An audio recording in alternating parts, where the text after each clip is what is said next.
doit mettre sur le pied une... Dans un état de droit, il y a une justice indépendante.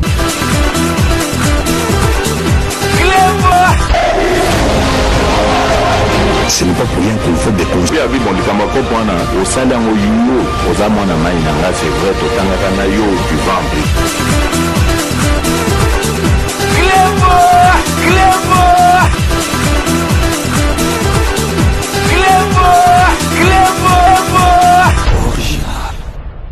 Salut et bienvenue sur Cluboriginal.net. Merci de votre fidélité. 5 minutes avec César Ngadi.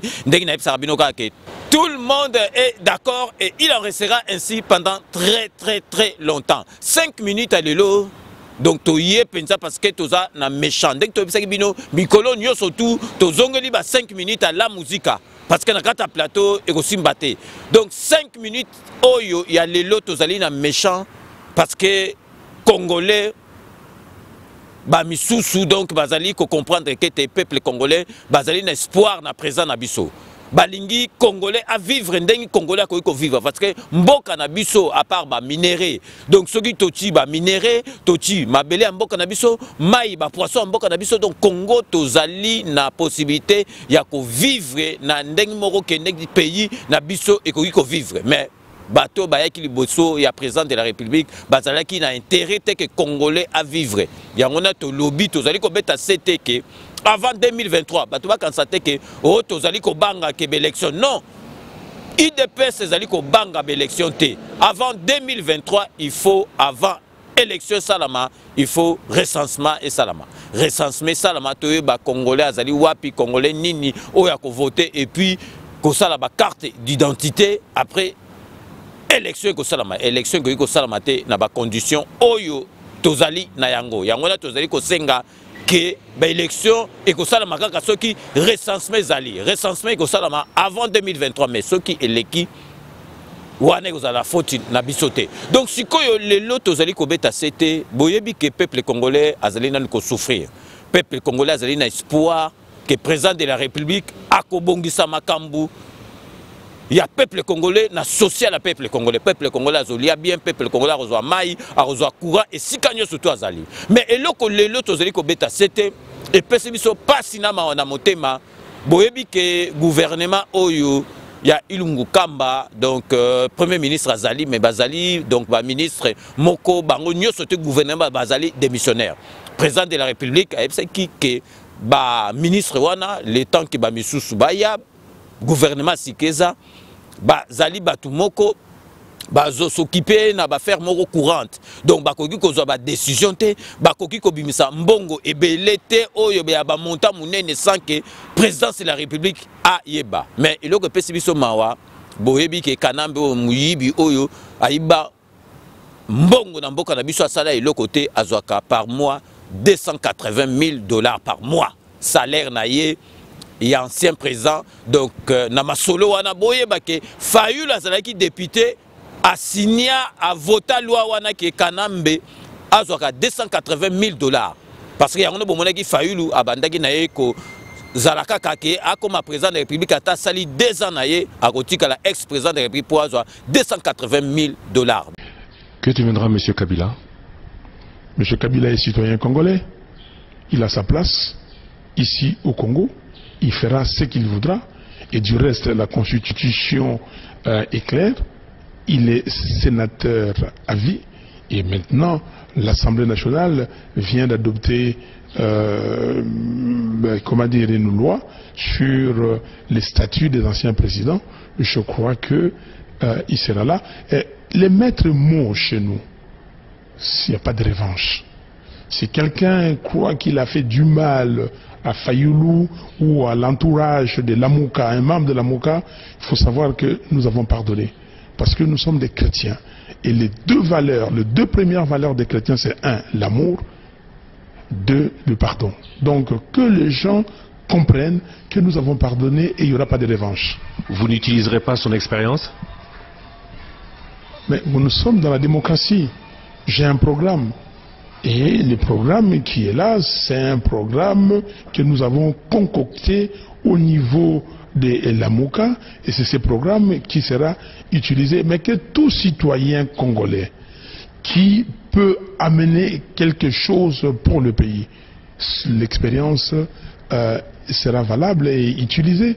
Tout citoyen congolais de bonne foi qui a des compétences, recherchées, et ces compétences-là, nous les utilisons. Mais il ne faut pas stigmatiser, singulariser et faire des exceptions.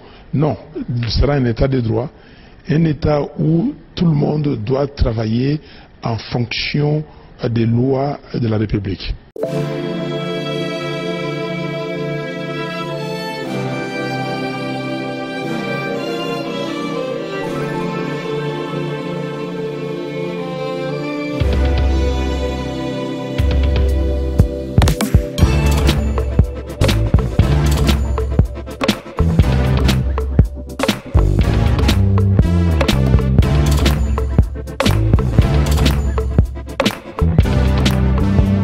Donc dans le moment où le ministre ya budget na ya finance ba signé qui déjà papier donc ba PC accord Kanambe 2 mois oyo azu ba $680,000 na ye.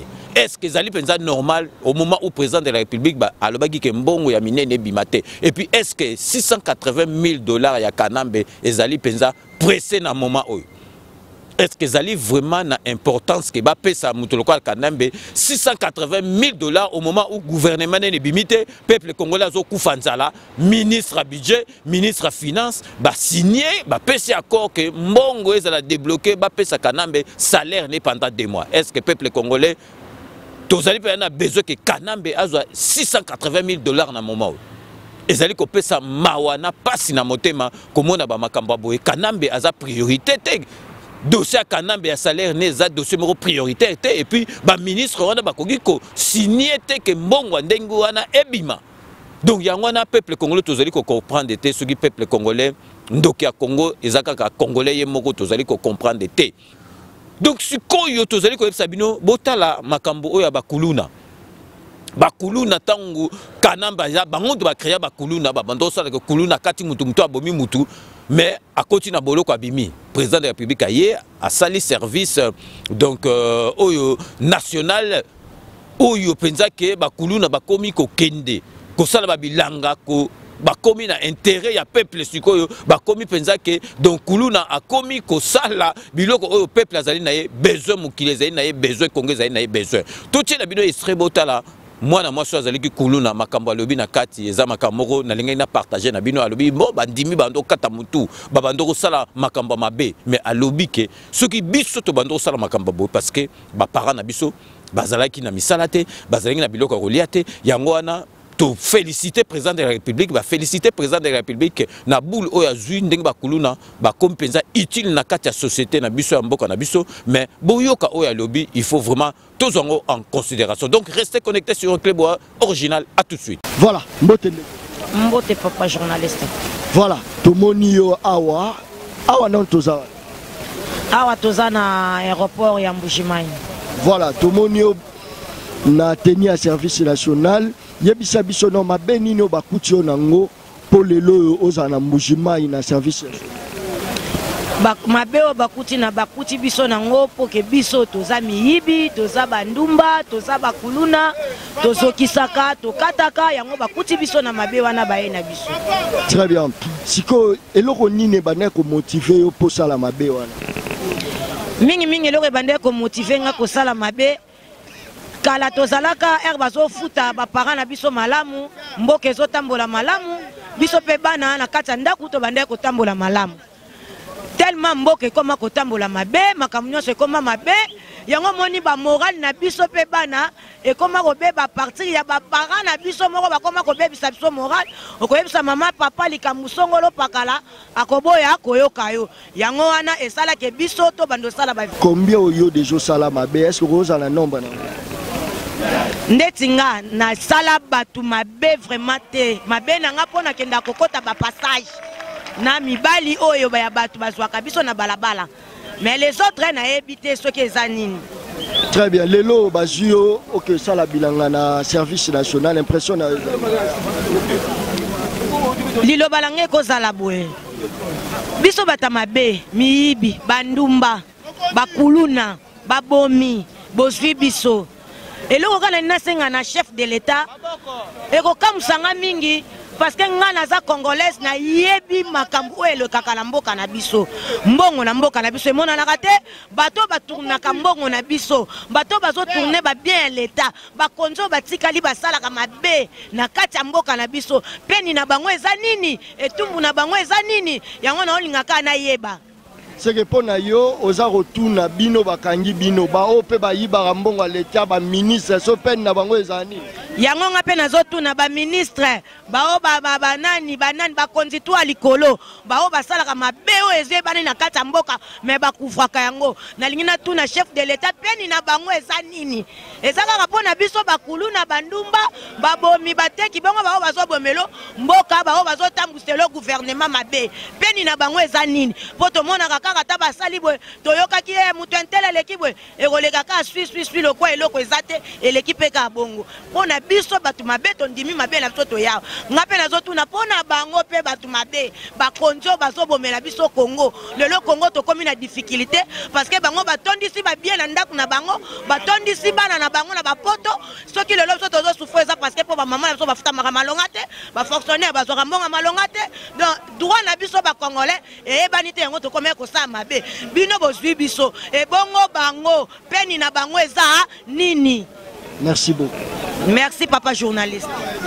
Donc bino boito landa kulu nandimi makambo babandoko sala mais na ba niveau bozo bana mike o nete bakulu na bo soki mwana akei akomi kuluna tokoboya teke o okobota mwana mais donc volontaire mwana yemo mais soki na ba niveau o kuluna mwana akomi kuluna parce que kela seza kite bana ba jeune bo bakutani 5 10 kela seza te bakomomela masango baba soki zondodo baba yeba noa bula bango ezani bakondo kata bato ba machette présent ye azui bango azongisi bango na musala parce que bando kansake donc kuluna ko sala musala te mais ba récupérer bango ba komi utile na société bo moni makambo alobi ezali makambo vraiment ezali vraiment eloko moko ezopesa esengo po bo comprendre que président de la République ayona po abongisa makambo ya bana mboka. Donc nous allons marquer une courte pause publicitaire ba partenaire Nabiso, donc restez connectés sur Clébois Original. À tout de suite.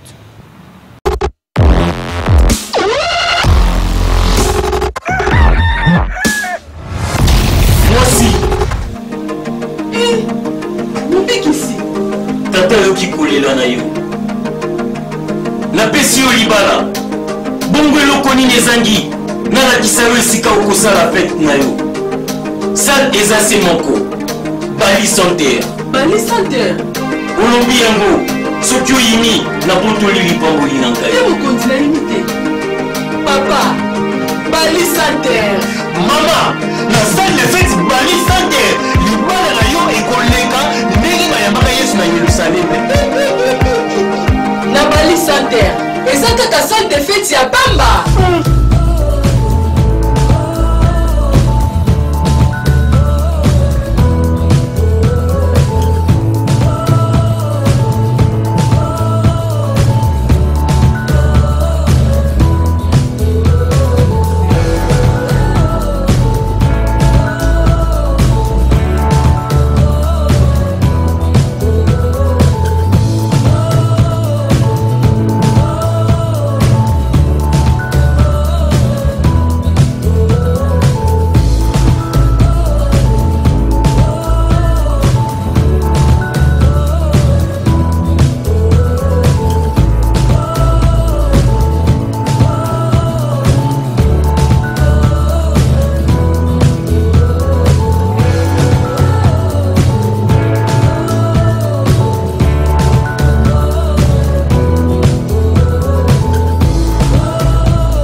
avoir un invité.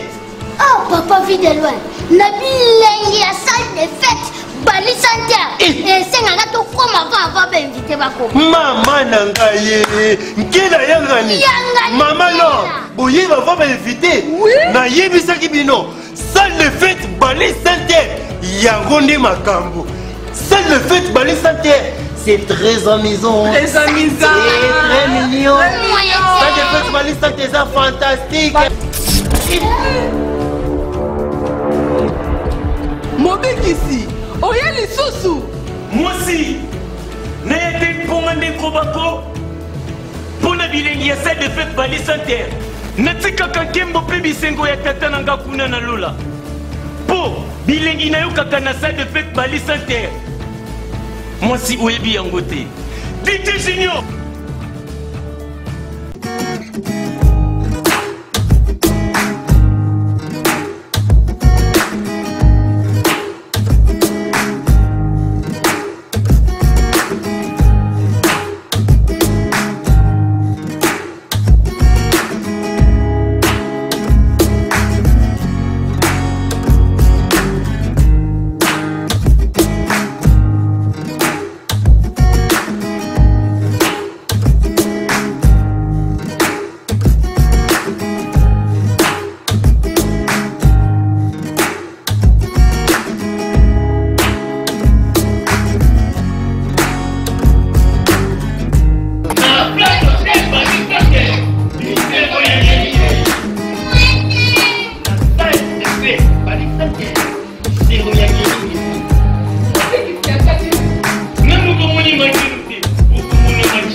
Restaurant Galaxy Mambo, aux spécialités franco-africaines. Menu spécial Mambo, situé au numéro 137, rue André Carman, 93 300 Aubervilliers. Contact et réservation au 07 53 28 89 07. Galaxy Mambo,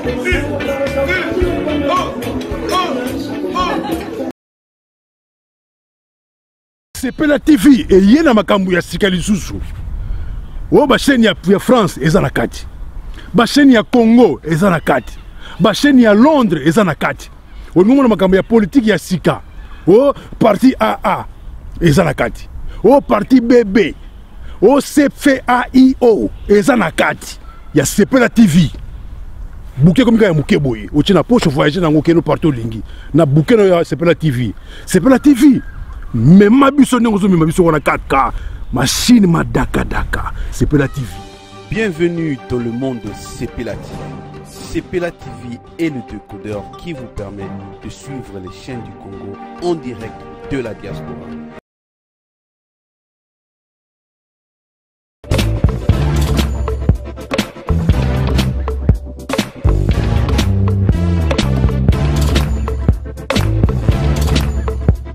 Tonnerre yango todo sala adi londolé Feli Mosengo Feli to sala pour tonnerre ba voiture to tina Kisasa ba carton ils qui ne Kinshasa et en plus la bonne chose voiture na yo ko tina na Kisasa te prends pas la tête yela bisongo charger biloko na yo te livrer à domicile sans un bon au teki l'inauguration est allée le samedi tous en Autriche na van tous en Vengambe Venga mbeza li soba mokonzi ya mboka ya vana oaza ko contrôle nyonso na diaspora congolais na kati ya vana to faciliter tâche bino mo botala ka biloko botande ba biloko ezali awa ba kamioza ko vanda bon bana mainde to lobai kaka to zana kati ya Grenoble to fond l'antenne na Grenoble système to zana nga Feli Mosengo ajout de pauvre.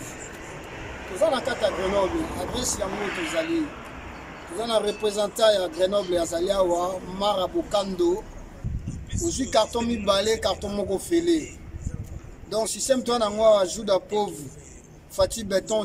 Bon diaspora bana Genève, bana Lausanne. Zawa na Nemas. Quand on est au Baki, nous avons tout mobimba ya Union européenne ya diaspora. Nous avons liboso ya Gigi exotique. Nous avons besoin de produits RDC au Bokutao. Nous avons fret aérienne, nous avons fret maritime. Nous avons besoin de carton, nous avons besoin de tout et nous avons besoin de palais. eke na mboka référence ya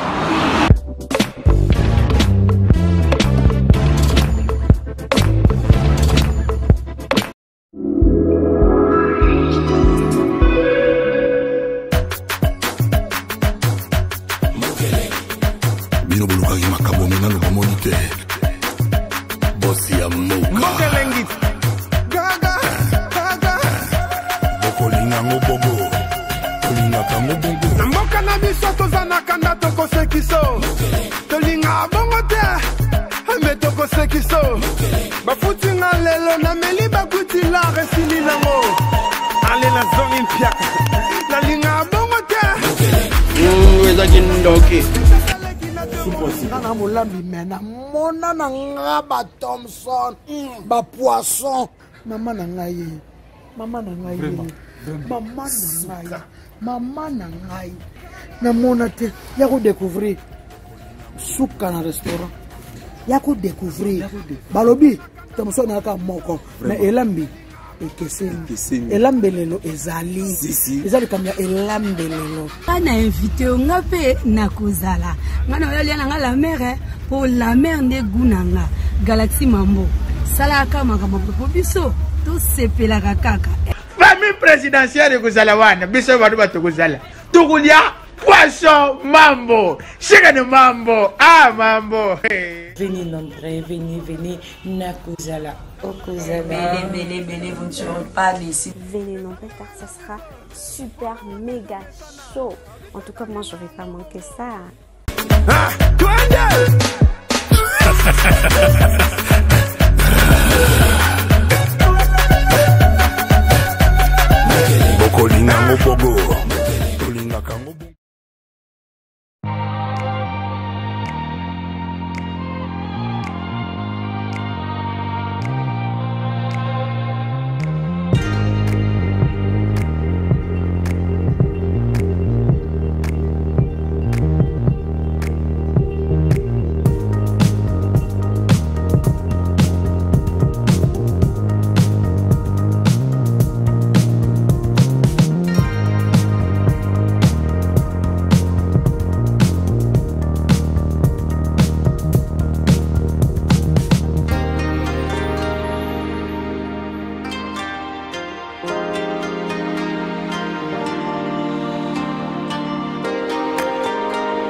Rome C20, service traiteur, organisateur d'événements, allant du cocktail en passant par les akouskis et le traiteur qu'il faut.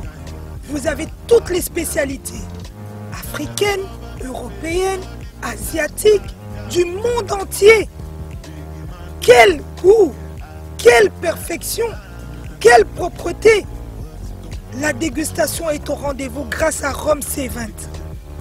Vous savez les contacter au 0032 465 22 11 72. Rome C20, le meilleur dans son domaine.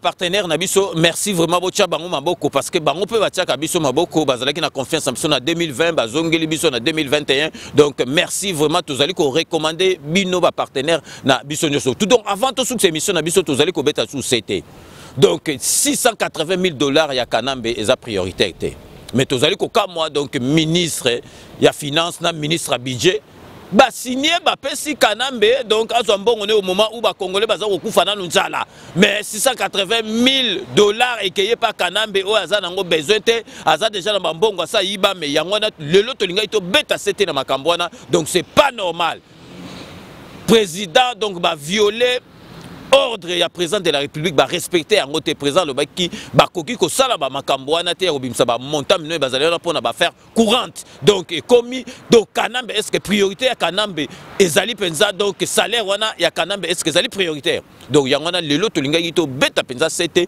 na makambo parce que c'est pas normal bat côté mususu bazali ko liate bazali ko zanga mai courant donc Kanambe vandi na ya zo sala le côté azo $680,000 c'est pas normal donc vraiment tokomi na suka ya émission na biso ya lelo ndenge na ebisa kabinoka que je vous laisse le soin d'en tirer vos conclusions et de me faire parvenir vos commentaires comme d'ailleurs vous en avez l'habitude de faire surtout comme na suka ya émission na biso toyebika que vraiment tokoki ko bossa na base ya ngote simbi makamoto ko banda honorable Jean Moutala na London merci na nyoso to salara honorable Jean Moutala po na 5 minutes avec César Ngadi Tokei na kati Espagne Beloti Mavungu vrai chéri na kati Espagne Beloti Mavungu merci na nyoso to au salara po na 5 minutes avec César Ngadi Tokei na États-Unis d'Amérique pour na opesa mamizo wa ba mbote ebele tokotika la kaka na États-Unis d'Amérique pour na opesa le grand matadier Bonifaso ba mbote ebele Tokei siko na kati ya Lola kuna na Belgique pour na opesa Poutou de Yalola, petite sœur propre, merci Nanyo surtout au sale rapport dans 5 minutes avec César Ngadi Tokei, na Katia Kisasa pour na repesa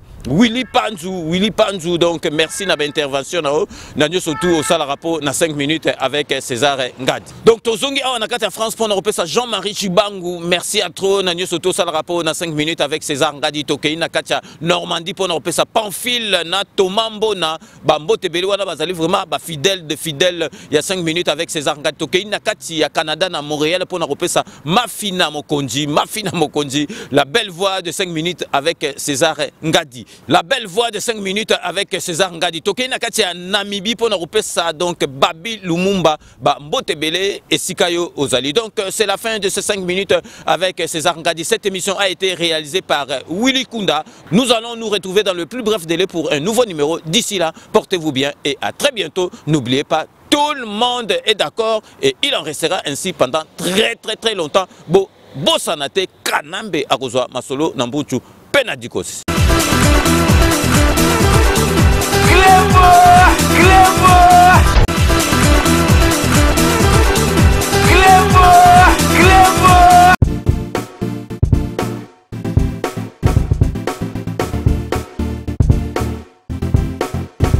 On doit mettre sur pied et dans un état de droit, il y a une justice indépendante.